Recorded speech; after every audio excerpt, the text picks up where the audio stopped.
Spraoi San Ardchathair. Tháinig mo chara ón Spáinn ar siar a thugainn. Bhfuil muid léithe ag an airport. Dúirt mé léithe go raibh muid ag dul isteach sa chathair an lá na dhé. An lá dar gcionn, thóg muid an bus turasaireachta. Bhí an aimsir grianmhar agus mar sin thuaigh muid ar was gan déan. Thuaigh an bus síos ráidí conal. Bhí na réircanna go hiintach.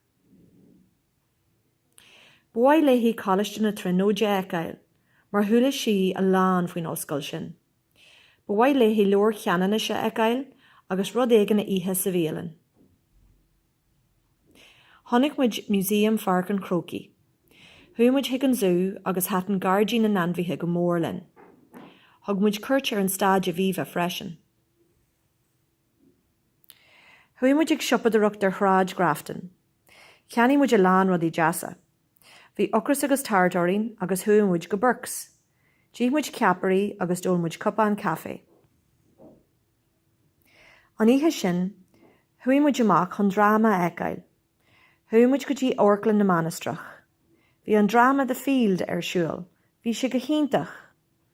Bhain mo chara ansalt as a léithanta saoire in éireann.